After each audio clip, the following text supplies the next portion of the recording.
Baik, Shalom Bapak Ibu yang dikasihi Tuhan, kita jumpa kembali dalam FWF Osaka, Filmon Wongso Fellowship, obrolan santai keluarga Allah. Malam hari ini, hamba Tuhan yang akan menyampaikan kebenaran firman Tuhan adalah Bapak Pendeta Bob Jukiman, yang akan membawakan tema, Mari kita membangun kerajaan Allah. Sebelum kita mendengarkan firman Tuhan yang disampaikan oleh hambanya, saya mohon kesediaan Pak Pendeta Syukur untuk memimpin kita di dalam doa. Silakan Pak Syukur. Makasih Bu, mari kita berdoa. Bapa di surga, terima kasih kami bersyukur atas kasih dan anugerah Tuhan yang boleh Tuhan lakukan dalam kehidupan kami. Terima kasih Tuhan untuk sore, pagi, malam hari ini kami boleh bersekutu kembali Tuhan. Bahkan hati kami haus dengan kebenaran firman Tuhan yang akan dibawakan oleh hamba-Mu Tuhan. Kami berdoa, kami mohon pimpinan Roh Kudus Tuhan, membuka hati dan pikiran kami Tuhan untuk kami bersedia untuk menerima, bahkan untuk Tuhan mentaati firman-Mu dalam kehidupan kami, terlebih juga dalam pelayanan kami. Mari Tuhan berkati kami satu persatu, terlebih khusus hamba-Mu Bapak Pendeta Bob yang akan mengajarkan kami Tuhan tentang firman Tuhan. Urapi dengan kuat kuasa Roh Kudus-Mu dan berikan pengertian dan juga pengetahuan yang daripada Engkau ya Tuhan. Terima kasih. Kami serahkan pemberitaan firman Tuhan di dalam tangan-Mu Bapa. Di dalam nama Tuhan Yesus kami berdoa. Amin. Amin. Amin. Terima kasih. Silakan Pak Pendeta. Selamat berjumpa kembali semuanya. Masih banyak yang belum masuk nih. Nah, kita kan baru merayakan hari kenaikan Tuhan. Kalau di Amerika itu bukan hari libur. Jadi hampir semua gereja itu tidak merayakan hari kenaikan Tuhan di Amerika. Ya, jadi bersyukurlah yang di Indonesia. Nah, kalau Madagaskar gimana? Hari libur bukan tuh? Hari kenaikan Tuhan. Hari libur Pak, tapi nggak ada yang rayakan, hanya segelintir ya yang Gitu rayakan. ya. Nah, Ya. sekarang kita kumpul, kita akan merayakan hari kenaikan Tuhan yang sangat berarti. Ya. Kalau Tuhan tidak naik ke surga, tidak tahu apa jadinya kita. Ya, dia di dunia keliling-keliling gitu, tidak tahu ya. Tapi dia naik ke surga. Nah, sebelum dia naik, dia mempunyai satu pesan yang luar biasa yang harus kita perhatikan. Nah, saya minta Syukur bacakan dari Kisah Rasul pasal 1 ayat 1 sampai dengan 11. Ayat 1 sampai dengan 11. Kisah Para Rasul ayat 1, pasal 1. Ya, 1 sampai 11. 1 sampai 11. Oke. Demikian firman Tuhan. Hai Theophilus, dalam bukuku yang pertama, aku menulis tentang segala sesuatu yang dikerjakan dan diajarkan Yesus sampai pada hari ia terangkat. Sebelum itu, ia telah memberi perintahnya oleh Roh Kudus kepada rasul-rasul yang dipilihnya, kepada mereka yang menunjukkan dirinya setelah penderitaannya selesai. Dan dengan banyak tanda ia membuktikan bahwa ia hidup. Sebab selama 40 hari ia berulang-ulang menampakkan diri dan berbicara kepada mereka tentang kerajaan Allah. Pada suatu hari ketika ia makan bersama-sama dengan mereka, ia melarang mereka meninggalkan Yerusalem dan menyuruh mereka tinggal di situ menantikan janji Bapa yang demikian katanya. Telah kamu dengar daripadaku, sebab Yohanes membaptis dengan air, tetapi tidak lama lagi kamu akan dibaptis dengan Roh Kudus. Maka bertanyalah mereka yang berkumpul di situ, Tuhan, maukah engkau pada masa ini memulihkan kerajaan bagi Israel? Jawabnya, engkau tidak perlu mengetahui masa dan waktu yang ditetapkan Bapa sendiri menurut kuasanya, tetapi kamu akan menerima kuasa kalau Roh Kudus turun ke atas kamu, dan kamu akan menjadi saksiku di Yerusalem dan di seluruh Yudea dan Samaria dan sampai ke ujung bumi. Sesudah ia mengatakan demikian, terangkatlah ia disaksikan oleh mereka, dan awan menutupnya dari pandangan mereka. Ketika mereka sedang menatap ke langit, waktu ia naik itu, tiba-tiba berdirilah 2 orang yang berpakaian putih dekat mereka, dan berkata kepada mereka, Hai orang-orang Galilea, mengapakah kamu berdiri melihat ke langit? Yesus ini yang terangkat ke surga meninggalkan kamu, akan datang kembali dengan cara yang sama seperti kamu melihat dia naik ke surga. Amin. Amin. Nah, di dalam bacaan ini ada beberapa hal yang kita perlu perhatikan terlebih dahulu, yaitu yang pertama, Yesus selama 40 hari setelah kebangkitannya sebelum naik ke surga, bertemu dengan murid-muridnya dan membicarakannya satu hal, yaitu tentang apa? Tentang kerajaan Allah.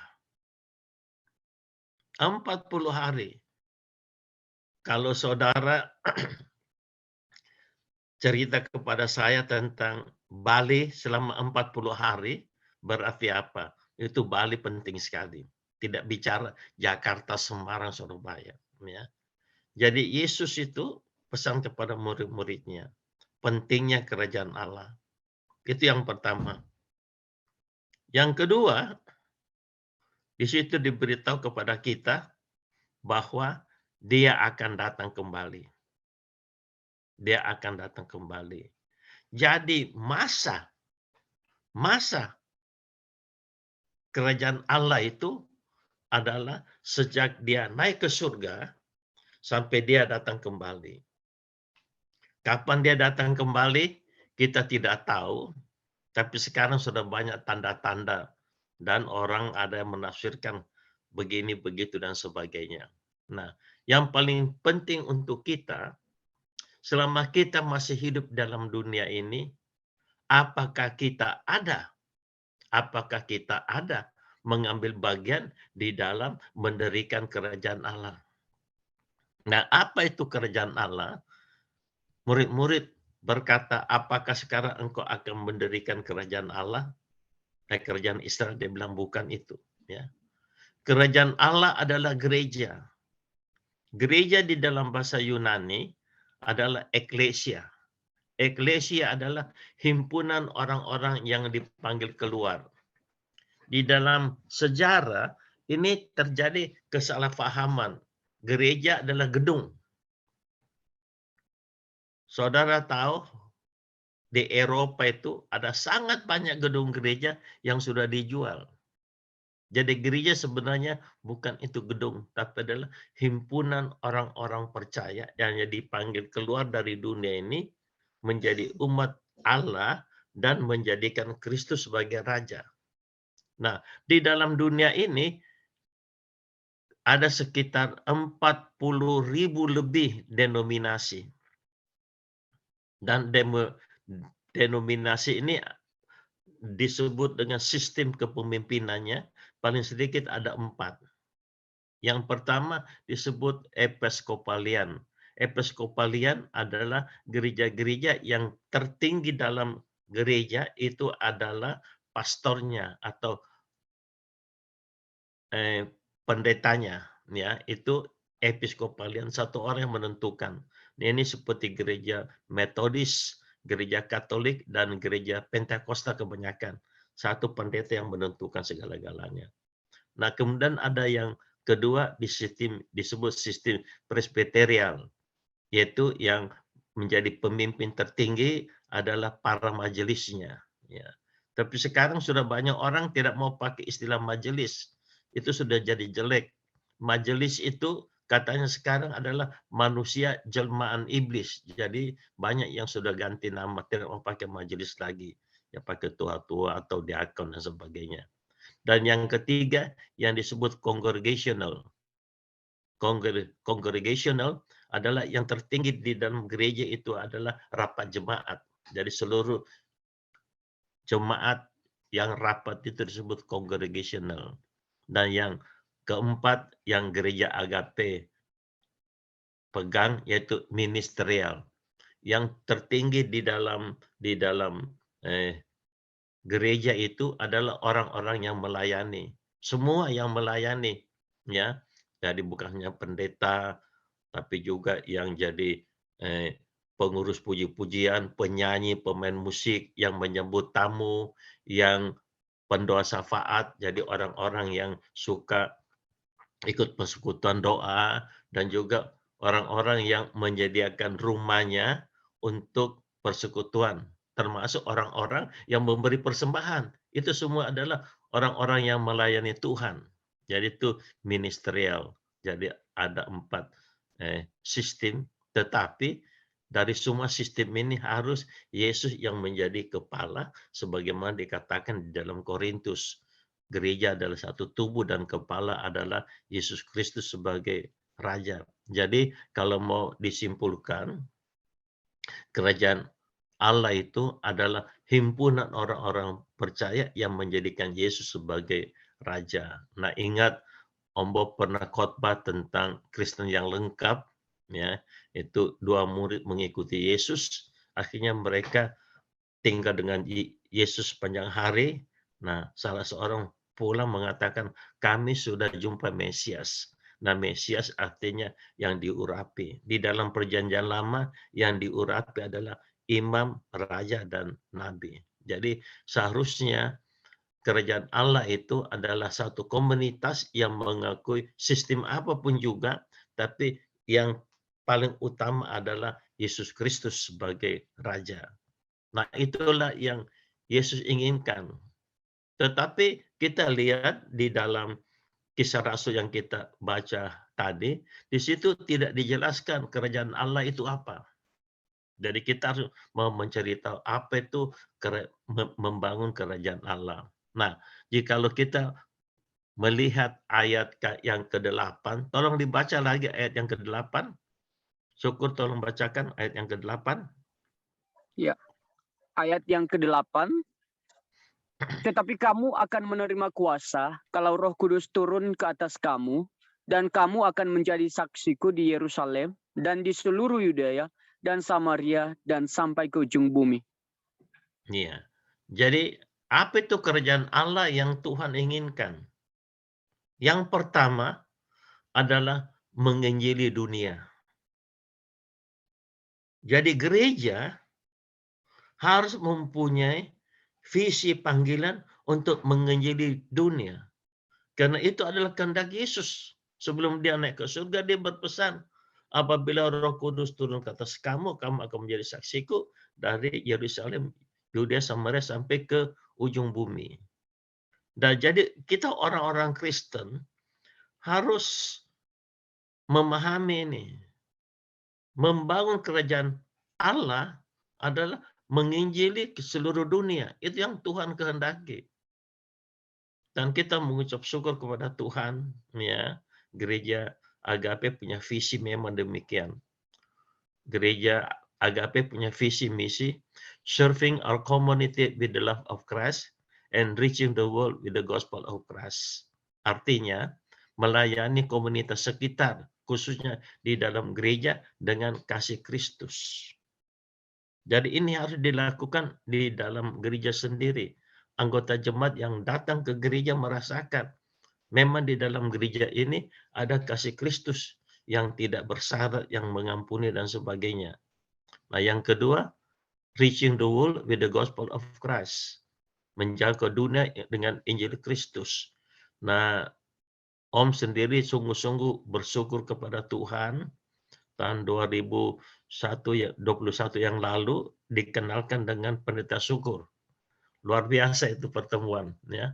Pendeta syukur juga itu adalah putra Nias yang mempunyai hati dunia. Ya, satu-satunya orang Nias itu yang begitu terbeban melayani di Madagaskar, tidak ada yang lain. Nah, bulan Desember yang lalu, waktu Om Bob ke Madagaskar mentabiskan pendeta syukur, di situ hadir beberapa pejabat kedutaan besar Indonesia. Di situ Om Bob bilang, ini pendeta syukur bukan saja utusan dari gereja Agape Evangelical Church, tapi dia juga adalah utusan dari negara dan rakyat Indonesia untuk melayani rakyat Madagaskar. Semua anggotanya adalah orang Madagaskar, luar biasa. Dan Tuhan itu sungguh luar biasa. Nah, saya mau beritahu saja di sini, ya. Sekarang itu pendeta syukur gerejanya sudah resmi badan hukum di Madagaskar dan sudah beli tanah mau bangun gereja. Luar biasa. Itu belum 2 tahun loh, ya. Itu belum 2 tahun ya, bulan Juli ya. Jadi mulai gereja itu 2021 bulan Juli, sekarang masih bulan Mei, sudah beli tanah dan sudah lunas separuh. Masih ada separuh. Kalau ada yang terbeban mau bantu silakan dihubungi ya, masih separuh. Tapi kita percaya kalau Tuhan memulai satu pekerjaan yang baik akan menyelesaikan sampai pada waktunya. Sudah mulai pembangunan ya, saya lihat sudah pasang-pasang Sudah Pak, saya batu. lagi di lapangan sekarang. Oh gitu ya, wah luar biasa ya. Nah jadi saudara sekalian, apa itu mendirikan, membangun kerajaan Allah? Membangun kerajaan Allah adalah menginjili dunia, ya, menginjili dunia, ya. Seperti Om Bob, sekalipun sudah di Amerika, tapi hati masih di Indonesia. Ini baru-baru ke Bali meresmikan gereja yang ada di Denpasar, ya. Itu juga satu perjuangan yang cukup berat, ya. Itu karena di Bali agak susah untuk tapi itulah tugas yang Tuhan berikan. Kita coba dalam waktu 2 tahun bagaimana perkembangan di sana. Jadi saudara sekalian, kita orang Kristen harus ambil bagian di dalam menginjili dunia. Tidak harus seperti pendeta syukur ke Madagaskar, tapi kita bisa dukung dalam doa, ya. Kita bisa dukung dalam dana, ya, dan kita bisa dukung dalam hal pembangunan dan sebagainya. Jadi ambil bagianlah di dalam penginjilan dunia, ya. Terus terang saja, saya sebagai orang Indonesia sangat bangga sekali bisa ke Madagaskar. Itu dari LA terbang ke Madagaskar itu 30 jam. Kalau Indonesia 25 jam, kalau LA 30 jam. Terbang 15 jam ke Paris, kemudian dari Paris ke Madagaskar 15 jam lagi. Ya, jadi pulang balik 60 jam. Untuk orang yang seumur Om Bob itu capeknya luar biasa. Tapi demi pekerjaan Tuhan kita jalankan saja. Ya, jadi mari kita membangun kerajaan Allah. Ambil bagianlah di dalam penginjilan dunia. Ya, di dunia itu masih banyak. Sekarang penduduk dunia kalau tidak salah sekitar 7 miliar orang. Dan yang jadi Kristen katanya sekitar 4,2 miliar. Jadi masih ada 2 miliar lebih yang kita perlu jangkau. Misalkan satu kepulauan di bawah Australia, Caledonia. Di situ perlu penginjilan, ya. Jadi saya anjurkan di sini yang belum ambil peran di dalam penginjilan dunia, ambil peranlah. Karena itu kehendak Tuhan kita membangun kerajaan Allah. Dan kita ingat di dalam ayat yang ke-11 mengatakan yang kamu lihat naik ke surga ini dia akan datang kembali. Ya, jadi berarti apa? Masa kerajaan Allah itu kesempatan kita membangun adalah sejak Tuhan diangkat ke surga dan sampai dia datang. Apa yang kita lakukan di dalam dunia ini? Nah, di dalam Kisah Rasul pasal 1 itu tidak dijelaskan apa itu kerajaan Allah. Hanya dikatakan selama 40 hari dia bersama dengan murid-muridnya, dia mengajarkan tentang kerajaan Allah. Nah, jikalau kita mau tahu sedikit, kita bisa buka dari Matius pasal 25. Silakan dibuka Matius pasal 25. Dari ayat 14 sampai dengan 30, tolong syukur baca lagi. Matius pasal 25 ayat 14 sampai dengan 30.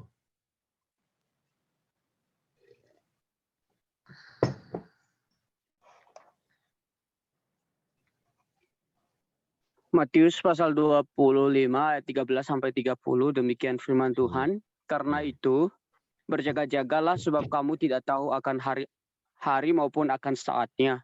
Sebab hal kerajaan surga sama seperti seorang yang mau berpergian ke luar negeri, yang memanggil hamba-hambanya dan mempercayakan hartanya kepada mereka.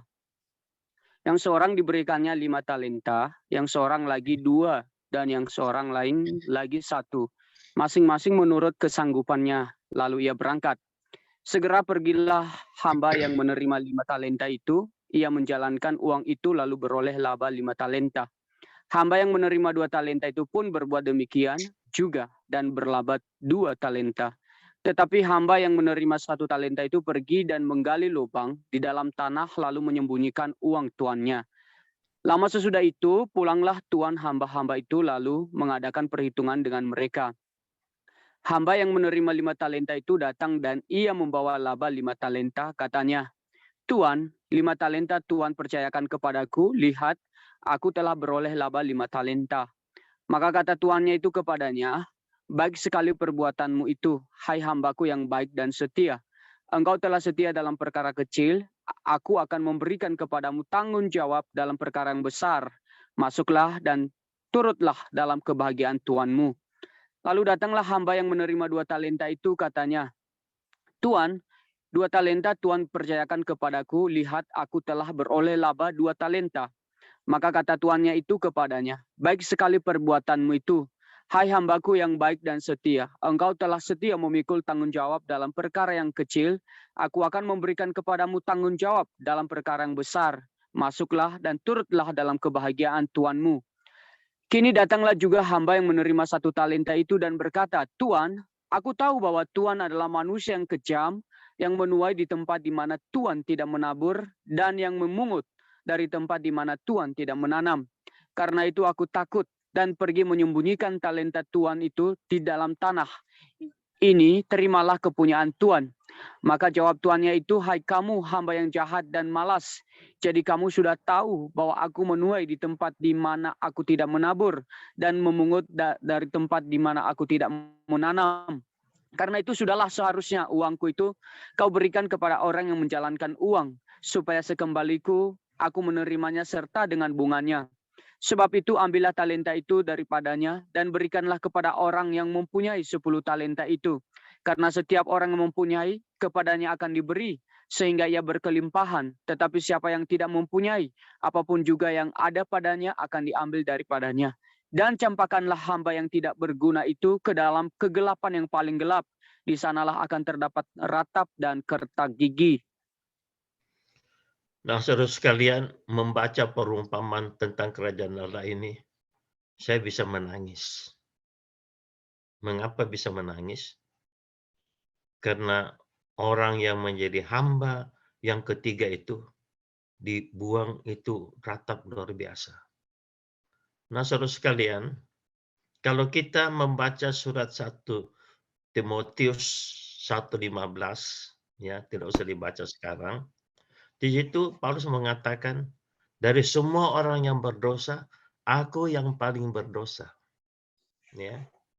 Tapi perhatikan, dia menjadi orang yang paling berdosa sebelum jadi Kristen. Tapi setelah dia jadi Kristen, kita tidak melihat dia melakukan dosa. Ya. Lain dengan Petrus. Petrus itu jadi pengikut Yesus tiap hari 3 tahun lebih dengan khotbah Yesus, lihat mujizat, tapi dia itu berdosa. Dan tadi perumpamaan juga mengatakan, yang berdosa dan dilempar itu adalah yang disebut hamba Tuhan. Sedih saudara sekalian. Ya. Paulus berdosa sebelum jadi Kristen. Tapi kita di dalam gereja sangat banyak yang berdosa setelah jadi Kristen. Apa itu dosa? Semua di sini tahu. Yakobus 4 ayat yang ke-17.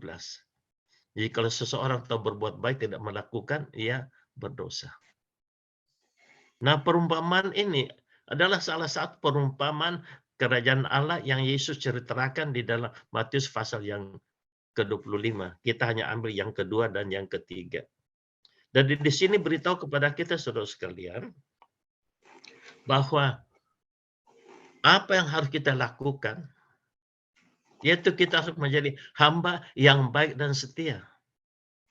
Kita lihat pujian raja itu kepada yang menghasilkan 5 talenta, dia tidak mengatakan, berbahagialah engkau karena engkau menghasilkan 5 talenta. No.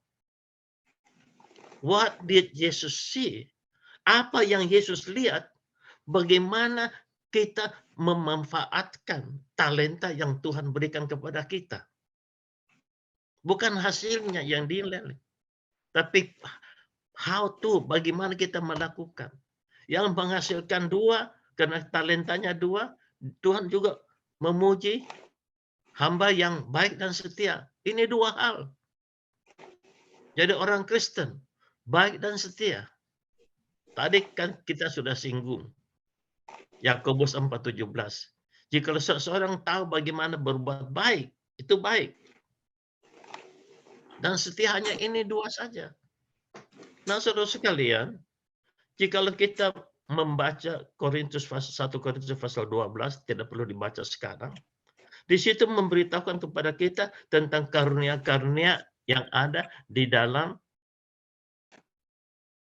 hidup orang percaya, di dalam gereja. Tapi itu tidak disebutkan semua. Di situ dikatakan bahwa gereja itu bagaikan satu tubuh. Bagaikan satu tubuh. Ya. Ada yang kelihatan, ada yang tidak kelihatan. Saya tidak tahu, saudara ada nonton tidak satu video yang cukup lucu, pendeta siapa itu yang cukup terkenal. Dia bilang satu hari ada seorang ibu diangkat naik ke surga oleh malaikat. Lalu ditunjukkan satu ruangan yang sangat indah sekali. Dia bilang inilah surga, tempat yang terindah. Lalu ibu itu masuk, dia kaget. Karena di ruangan itu semuanya mulut. Jadi itu ibu tanya kepada si malaikat, kenapa ini ruangan semuanya mulut? Nah, lucunya dia bilang itu adalah mulut pendeta semuanya yang di ruangan itu. Jadi cuma mulutnya yang masuk di sana. Nah, di sini beritahu kepada kita saudara sekalian bahwa tubuh Kristus itu adalah seluruh tubuh yang kelihatan dan yang tidak kelihatan. Bahkan yang tidak kelihatan jauh lebih penting daripada yang kelihatan.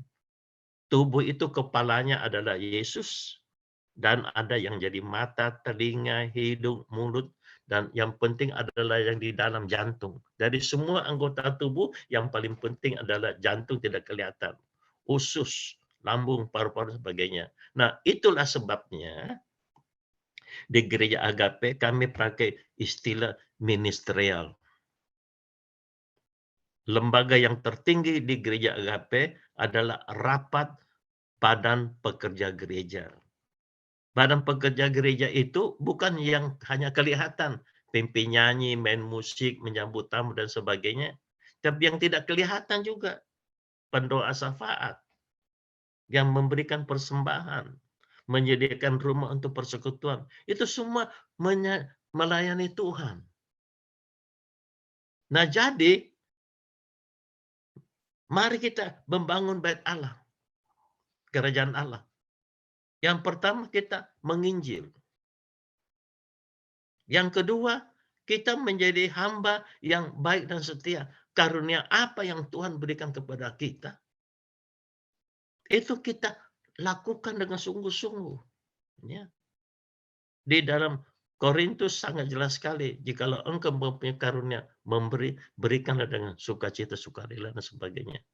Jadi semua yang ambil bagian di dalam pekerjaan Allah, kelihatan atau tidak kelihatan, itu sangat penting melakukan dengan baik dan setia.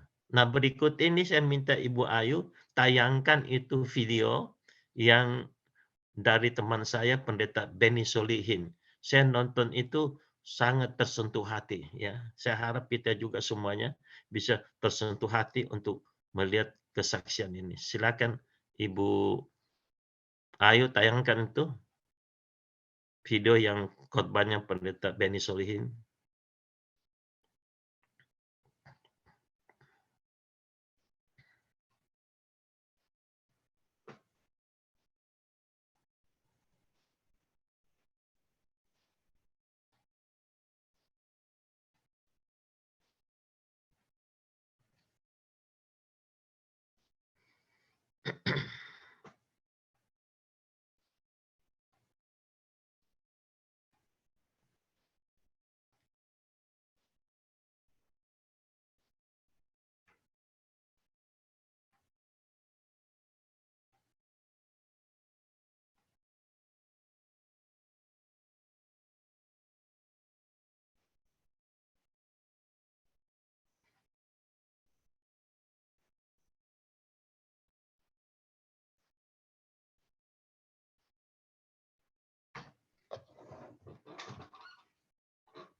Halo Ibu Ayu.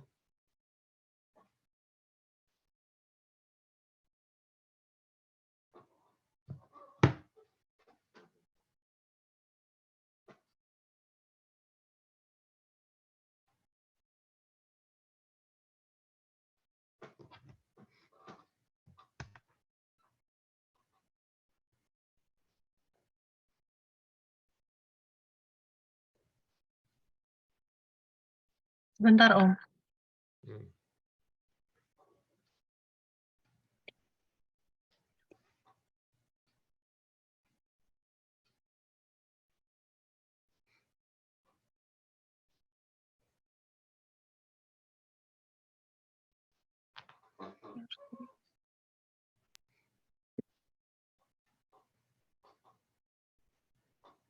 Hmm. Lanjut dulu, Om. Ya, Sebentar.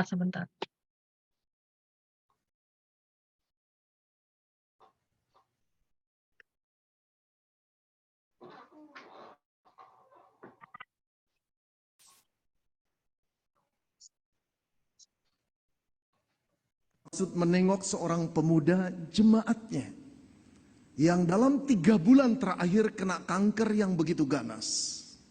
Yang aneh, dia membawa sebuah atau sekuntum bunga yang sudah layu. Ketika dia datang, sang pemuda senang, pendetanya berkunjung kembali. Lalu dia meletakkan bunganya, lalu dia ngobrol dengan sang pemuda. Dia menghibur pemuda itu yang dalam 3 bulan tubuh yang maco, paras yang ganteng itu terkuras habis oleh penyakit jaringan-jaringan yang tidak normal, kanker ganas dalam tubuhnya. Saudara, berkali-kali sang pemuda berkata, Pak Pendeta, kalau Tuhan menyembuhkan saya akan melayani Tuhan. Saudara, seorang pendeta, ingatkah setahun yang lalu, waktu ibu pendeta mendekati kamu dan berkata, anak-anak remaja membutuhkan pembimbing kelompok kecil. Maukah engkau membimbingnya? Engkau berkata, waduh Bu Pendeta, saya masih sibuk kuliah. Setelah engkau masuk masa skripsi, ingatkah engkau teman-temanmu di pemuda berkata, jadilah ketua komisi pemuda. Engkau yang paling berkarisma. Lalu engkau bilang apa? Saya masih skripsi. Betul, itu yang kau katakan. Ingatkah engkau setengah tahun yang lalu ketika aku datang kepadamu dan berkata, pimpinlah kur di gereja kita yang dirigennya sudah pindah keluar kota. Engkau yang berbakat. Engkau bilang apa? Sekarang saya sedang bekerja. Engkau selalu menolak, bukan? Tapi setelah engkau kena kanker, beberapa kali aku datang kepadamu, hai anak muda. Berkali-kali engkau berkata, Pak Pendeta, tolong doakan saya. Kalau Tuhan menyembuhkan saya ingin mempersembahkan hidup saya kepada Tuhan. Hai anak muda, dengarkan aku. Engkau sedang memberikan Tuhan sekuntum bunga yang sudah layu. Apakah kau pikir Tuhan hanya layak menerima sekuntum bunga yang telah layu? Pemuda itu terdiam, dia tertunduk, dia menangis. Keras itu kalimat, tapi benar adanya. Benar adanya. Dia cuma berjanji kepada Tuhan kalau Tuhan menyembuhkan. Dia mau menjadi pelayan Tuhan. Dia mau melayani Tuhan, saudara. Tapi dia sedang memberikan tubuh yang sisa kepada Allah penciptanya. Pengemiskah Allah? Pengamen di tengah jalankah Allah? Selayak itukah dia diberikan sisa tubuh, sisa kesehatan? Di mana masa pemuda itu sehat, cemerlang otaknya, bagus masa depannya? Di mana dia? Dia sedang sibuk dengan ambisinya, cita-citanya, keinginan dirinya sendiri. Saudara, banyak orang Kristen seperti itu di hadapan Tuhan. Ketika mereka diminta melayani, nggak usah lah, janganlah, aku masih sibuk lah. Nanti saja, kapan nantinya? Kapan nantinya? Setelah alat pacu jantung masuk dalam tubuhmu, setelah selang-selang infus menusuk nadi-nadimu, kapan nantinya? Setelah kena stroke, lalu berkata, Tuhan pakailah aku Tuhan. Sekarang tinggal Tuhan berkata, nanti dulu. Kau kira aku hanya layak menerima barang bekas. Engkau sedang memberikan aku sekuntum bunga yang telah layu. Oh saudara yang dikasihi Tuhan, banyak orang Kristen di dunia ini adalah orang Kristen yang tidak tahu diri. Tidak tahu diri. Siapakah yang merajut kita di dalam kandungan ibu kita? Siapakah yang membesarkan kita ketika kita balita? Siapa yang selalu menjaga kita dari segala macam mara bahaya dan penyakit? Tuhan. Siapakah yang menuntun masa muda kita? Siapakah yang memberikan otak yang cemerlang, masa depan yang gemilang? Siapa? Allah. Siapakah yang menebus kita pada waktu kita hidup di dalam dosa? Allah. Lalu tidak layakkah Allah ketika dia meminta tubuhmu dan tubuhku untuk dipersembahkan kepadanya sebagai persembahan yang hidup, menjadi dupa yang harum bagi namanya? Tidak tahu diri, bukan? Kalau kita punya keperluan, kalau kita terdesak, kita menjerit kepada Allah. Kalau dia tidak mengabulkan, kita marah dan berkata, engkau Allah seperti apa? Aku tidak akan percaya kepadamu.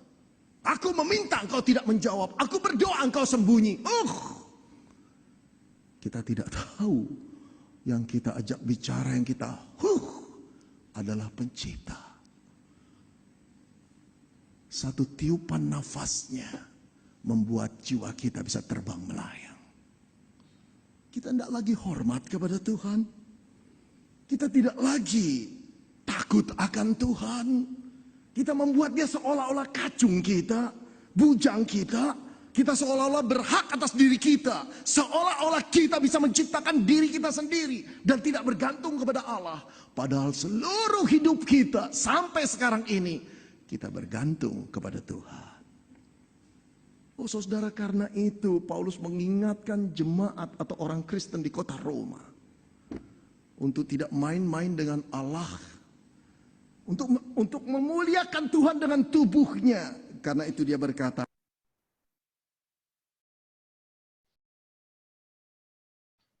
ya, sudah cukup. Nah, saudara sekalian, saya nonton video itu, saya nangis.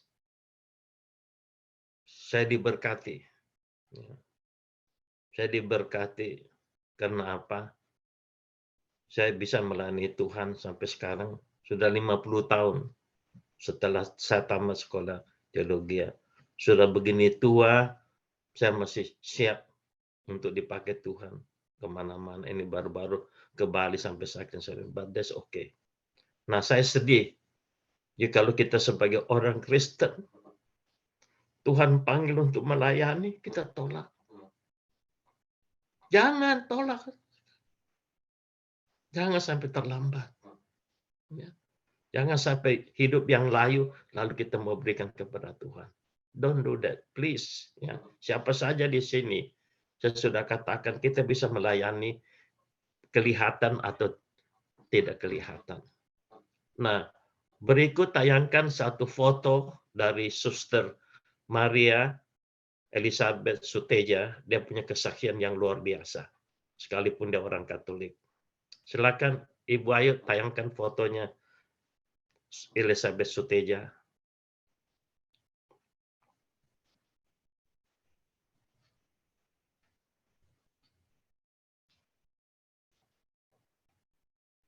Nah, ini dia Elizabeth Suteja.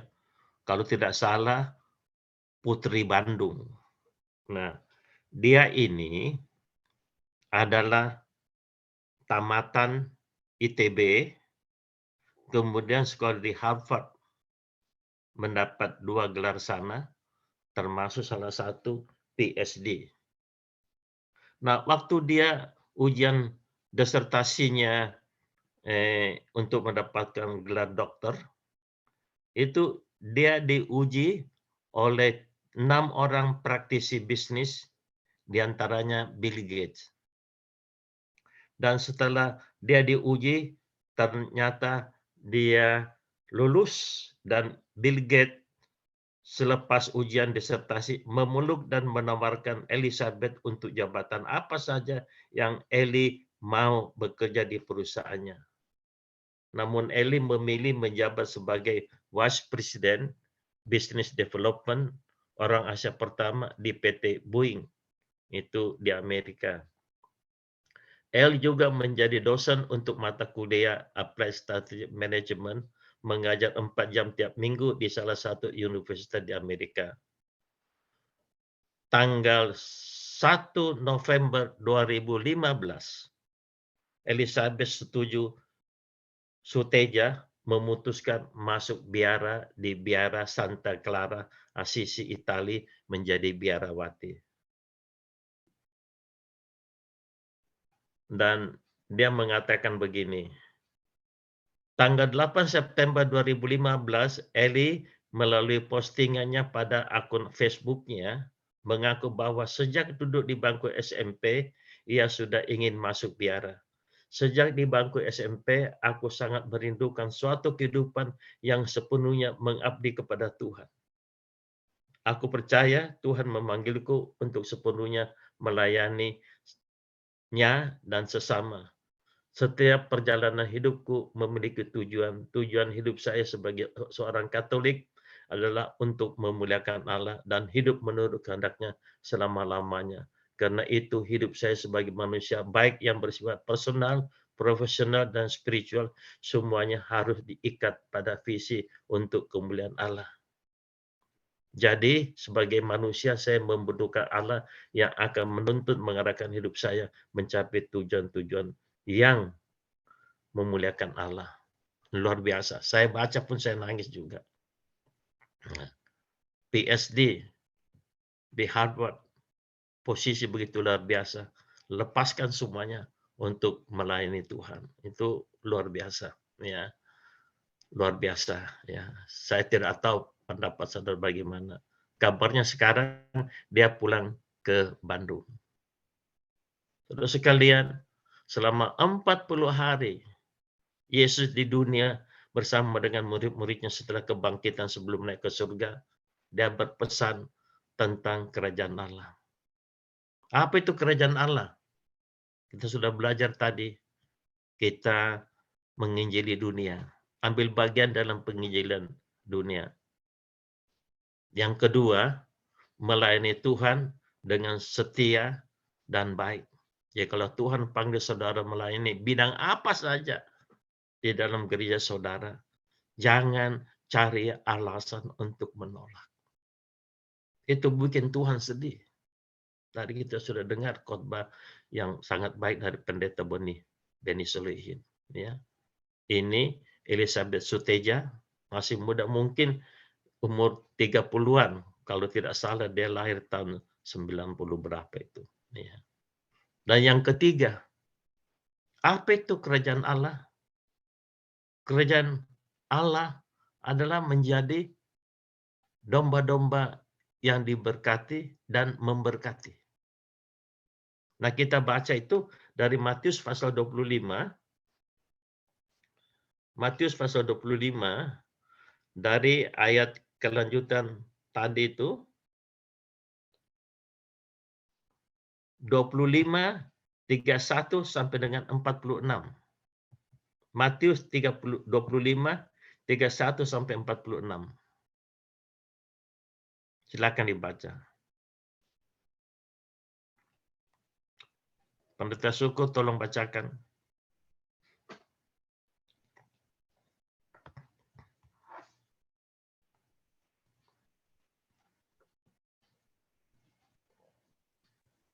Ya, 31.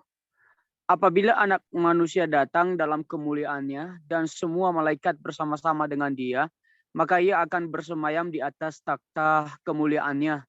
Lalu semua bangsa akan dikumpul di hadapannya dan ia akan memisahkan mereka seorang daripada seorang, sama seperti gembala memisahkan domba dari kambing. Dan ia akan menempatkan domba-domba di sebelah kanannya dan kambing-kambing di sebelah kirinya. Dan raja itu akan berkata kepada mereka yang di sebelah kanannya, "Mari, hai kamu yang diberkati oleh Bapakku, terimalah kerajaan yang telah disediakan bagimu sejak dunia dijadikan. Sebab ketika aku lapar, kamu memberi aku makan. Ketika aku haus, kamu memberi aku minum. Ketika aku seorang asing, kamu memberi aku tumpangan. Ketika aku telanjang, kamu memberi aku pakaian.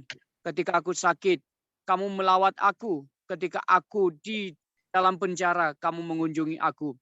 Maka orang-orang benar itu akan menjawab dia, katanya, "Tuhan, bila manakah kami melihat engkau lapar dan kami memberi engkau makan, atau haus dan kami memberi engkau minum? Bila manakah kami melihat engkau sebagai orang asing dan kami memberi engkau tumpangan, atau telanjang dan kami memberi atau telanjang dan kami memberi engkau pakaian? Bila manakah kami melihat engkau sakit atau dalam penjara dan kami mengunjungi engkau?" Dan raja itu akan menjawab mereka, "Aku berkata kepadamu, sesungguhnya segala sesuatu yang kamu lakukan untuk salah seorang dari saudaraku yang paling hina ini, kamu telah melakukannya untuk aku." Dan ia akan berkata juga kepada mereka yang di sebelahnya, "Enyalah dari hadapanku, hai kamu orang-orang terkutuk, enyalah ke dalam api yang kekal yang telah sedia untuk iblis dan malaikat-malaikatnya. Sebab ketika aku lapar, kamu tidak memberi aku makan. Ketika aku haus, kamu tidak memberi aku minum. Ketika aku seorang asing, kamu tidak memberi aku tumpangan. Ketika aku telanjang, kamu tidak memberi aku pakaian. Ketika aku sakit dan dalam penjara, kamu tidak melawat aku." Lalu mereka pun akan menjawab dia, katanya, "Tuhan, bila manakah kami melihat engkau lapar atau haus atau sebagai orang asing atau telanjang atau sakit atau dalam penjara dan kami tidak melayani engkau?" Maka ia akan menjawab mereka, "Aku berkata kepadamu, sesungguhnya segala sesuatu yang tidak kamu lakukan untuk salah seorang dari yang paling hina ini, kamu tidak melakukannya juga untuk aku." Dan mereka ini akan masuk ke tempat siksaan yang kekal, tetapi orang benar ke dalam hidup yang kekal. Amin. Amin. Saudara sekalian, kalau kita baca ayat 41, tolong ditayangkan ayat 41 lagi tadi, Ibu Ayu. Kalau kita baca ayat 41 itu ayat yang sangat menyedihkan. Dan ia akan berkata juga kepada mereka yang di sebelah kirinya, "Enyahlah dari hadapanku, hai kamu orang-orang terkutuk. Enyahlah ke dalam api yang kekal yang telah tersedia untuk iblis dan malaikat-malaikatnya." Saudara sekalian, perkataan ini ditujukan kepada siapa? Kepada orang-orang yang menyebut dirinya pengikut Kristus. Ingat, mereka adalah orang-orang yang pengikut Kristus. Mungkin tiap minggu ke gereja, haleluya, haleluya. Tapi Tuhan yang sudah naik ke surga. Tuhan yang sudah naik ke surga itu bukan hanya mendoakan kita, tapi dia melihat kita satu persatu. Dia melihat kita satu persatu. Sebagai anak-anak Allah yang diberkati. Apakah kita memberkati sesama kita? Saudara, itu yang Tuhan lihat. Apabila dia datang ke dalam dunia untuk kedua kali, dia tidak akan bertanya, apakah saudara sudah percaya Yesus sebagai juru selamat? Dia sudah tahu itu. Tapi inilah yang dia akan katakan. Saya baca itu, saya gemetar saudara sekalian. Dan ia berkata juga kepada mereka yang di sebelah kirinya, "Enyahlah dari hadapanku, hai kamu yang orang-orang terkutuk." menyala ke dalam api yang kekal yang telah tersedia untuk iblis dan malaikat-malaikatnya. Siapa mereka ini? Adalah orang-orang yang mengaku pengikut Kristus. Tapi mereka tidak menjadi berkat selama di dunia ini. Sejak Tuhan naik ke surga sampai dia datang, dia berikan kita kesempatan untuk memberkati orang lain. Dan kita lihat di sini.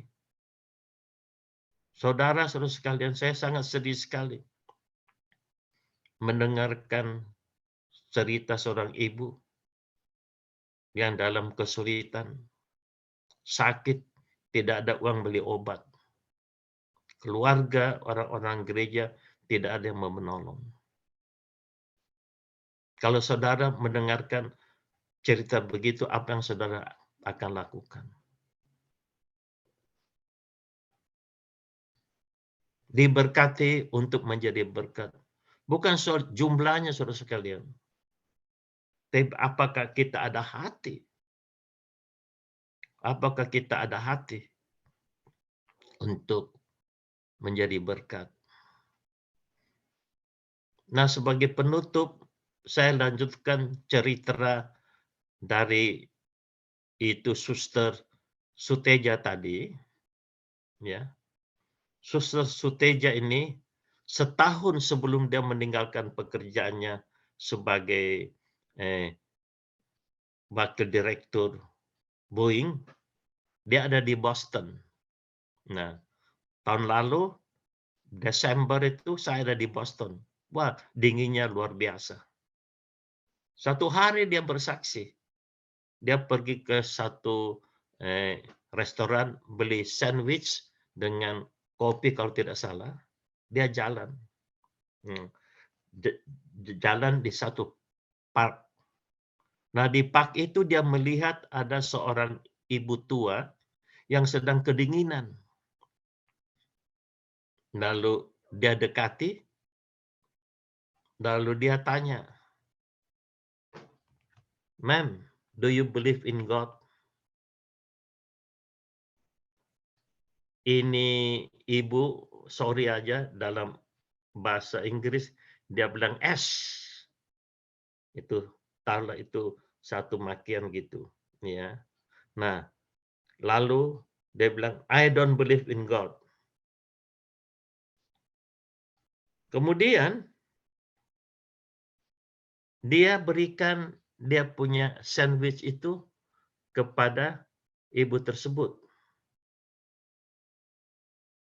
Aku melihat seorang wanita tua sedang memandang ke arahku, seolah-olah ingin memanggilku. Aku tanyakan kepada penjual makanan, apakah dia kenal dengan wanita itu? Jawabnya, "No, I never see her." Aku beli sepotong sandwich dan segelas susu panas dan membawa ke gazebo tersebut. Aku perkirakan wanita itu sekitar 60 tahunan, wajahnya putih penuh dengan kerut dan pakainya sangat sederhana. "Hi, I'm Elizabeth Suteja." Sapa aku sambil mengulurkan tangan kananku. Dia diam, tak menjawab dan tak menerima uluran tanganku. Matanya tajam memandang sandwich dan susu panas yang aku bawa. "Will you join me?" kataku sambil menyerahkan sandwich dan susu panas kepadanya. Dengan cepat dia mengambilnya dan menyantapnya dengan lahap. Nampaknya dia sudah lapar sekali. Selesai makan, dia mulai memandang dan mengamatiku.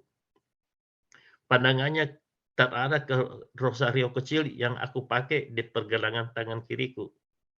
"Christian?" tanyanya. "Yes, Catholic," jawabku. "Esh," katanya keras sambil mencibirkan bibir. "Why esh?" tanyaku. "I don't believe in God," jawabnya. "Why don't you?" tanyaku lagi. "There is no God," jawabnya tegas. "There is God," kataku halus. "Prove it," pintanya. Wah, aku mulai putar otak bagaimana caranya membuktikan Tuhan itu ada. Aku berdoa dalam hati, "Yesus tolong aku." Dan Yesus menolong. Aku perhatikan tangan dan badannya menggigil. Dia pasti sangat kedinginan. Aku lepaskan mantel tebal yang aku pakai. "It's for you," kataku sambil mengenakan mantel itu pada tubuhnya.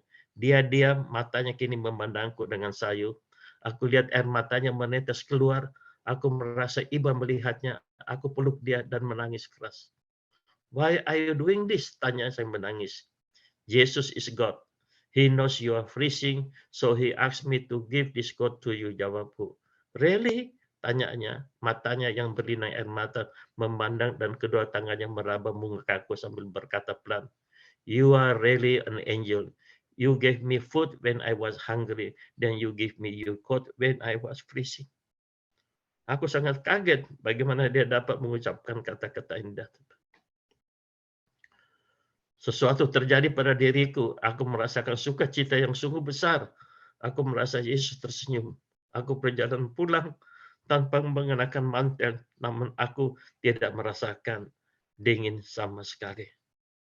Tuhan telah memberikan kepada kita masing-masing sebuah tongkat wasiat, sehingga apapun yang disentuh dengan tongkat itu akan berubah menjadi permata yang tak ternilai harganya. Tongkat wasiat itu tidak lain adalah kasih ilahi yang telah dicurahkan Allah ke dalam hati kita. Terus sekalian, itulah Elizabeth Suteja. Saya menangis baca ini. Kita orang yang diberkati Tuhan. Apa yang kita lakukan kepada sesama yang membutuhkan pertolongan? Yesus mengatakan, mari kita membangun kerajaan Allah. Menginjili dunia, melayani dengan setia dan baik, dan menjadi berkat bagi sesama kita. Terakhir satu kesaksian lagi. Silakan Ibu Ayu tayangkan foto yang terakhir.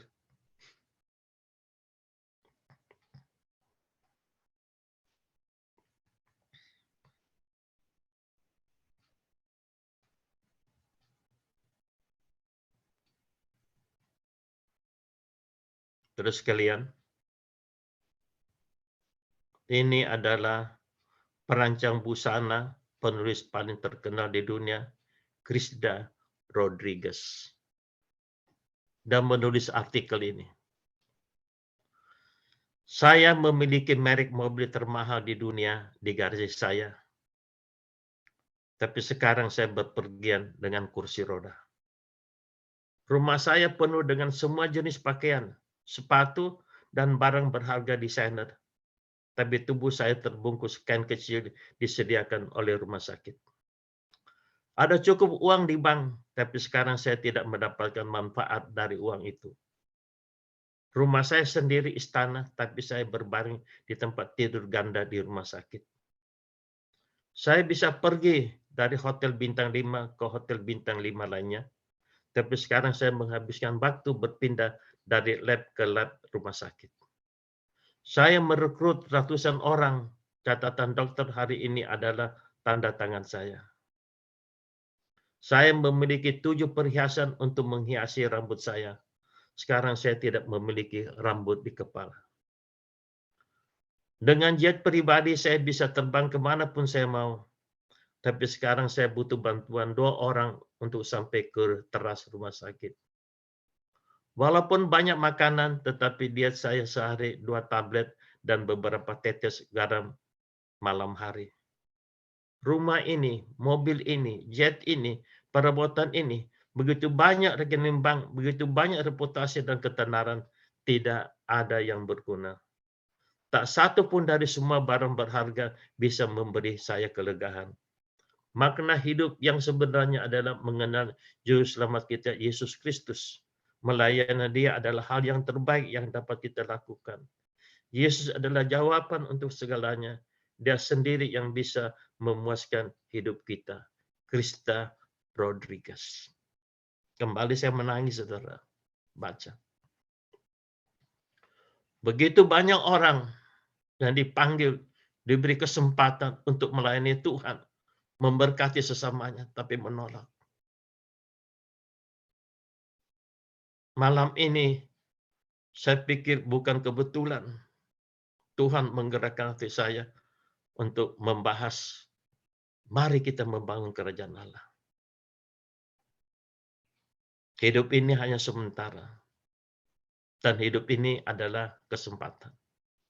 Saudara, jikalau Tuhan panggil saudara untuk melayani Dia, di bidang apapun juga, jikalau saudara panggil saudara memberkati orang lain karena saudara sudah diberkati, jangan menolak.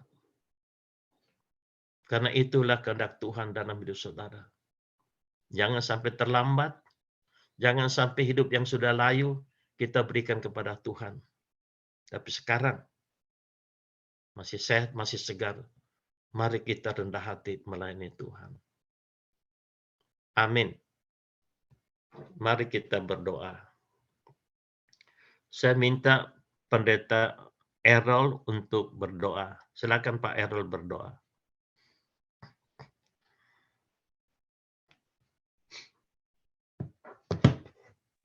Shalom, Bapak Ibu yang kekasih, terima kasih untuk kesempatan yang terhormat Bapak Pendeta Bob Jokiman dan semua peserta Zoom ya. Mari kita satu dalam doa. Allah Bapa, Tuhan Yesus dan Roh Kudus, betapa bahagianya kami jikalau Engkau mengingatkan ketika kami hidup ini harus berarti. Demikian juga sabda dan firman Tuhan yang telah disampaikan yang terkasih Bapak Pendeta Bob Jokiman untuk kita semua mendengar, melakukan, dan menjadi bagian seperti perintah-Mu bagi setiap orang yang ingin masuk dalam kerajaan Allah adalah hukum kedua, kasihilah sesamamu manusia seperti Engkau mengasihi dirimu sendiri. Dan kami yakin dan percaya Tuhan, setiap orang yang mengikuti Zoom atau link Zoom pada kesempatan malam hari ini, mereka akan mengalami hal-hal yang sungguh indah pada waktunya. Karena berlaku atas segala sesuatu, atas semua ciptaannya, bagi mereka yang mendengar, melakukan, dan menjadi bagian rencana-rencana Tuhan yang indah pasti kita alami. Sehingga ketika semuanya berlalu, namun kasih setia Tuhan tidak akan pernah berlalu. Dia selalu menerangi jalan kami ketika malam atau pagi atau siang atau petang yang kami lakukan di dalam nama Tuhan Yesus Kristus. Kita diberkati semua. Kami teringat akan Bapak Pendeta Bob Jokiman dan keluarga dimanapun beliau berada dan semua peserta Zoom pada kesempatan hari ini. Tuhan urapi dan berkati keluarga besar CMC di mana saja di muka bumi. Tuhan Yesus berkati Bapak Pendeta Daniel, Bapak Pendeta Abraham, dan semua orang hamba-hamba Tuhan. Kau ingatkan, hidup ini adalah kesempatan. Biarlah Tuhan yang memberkati kami, yaitu Tuhan Yesus Kristus yang Allah sendiri di dalam Roh Kudus, bersama malaikat-malaikatnya menaungi hati kami. Selalu penuh kasih, selalu penuh cinta, dan selalu penuh damai sejahtera. Haleluya. Amin. Amin. Masih mute, Om Bob. Iya Pak Bob, sudah. Oke, amin. Thank you. Amin, Pak Bob. Apa kabar? Kabar baik. Tuhan berkati Pak Bob. Iya. Saya di Surabaya 2 kali khotbah di gerejanya Pak Errol. Luar biasa. Tuhan Yesus. Harusnya 3 kali ya, tapi nggak jadi, saya harus Iya. kembali ya. Tiketnya nggak memungkinkan ya Pak. Iya, karena sudah janji di Bali sih. Suatu saat akan kembali. Ya, Kembali ke amin. Bapak. Amin. Iya, Tuhan berkati Pak Bob. Sama-sama. Saya bisa live duluan ya Pak Bob. Ya, silakan. Masih banyak pelayanan ini. Tuhan berkati Oke. Pak Bob. Berkati ya. Oke. Tuhan berkati Ya. Pak Errol. Sampai jumpa.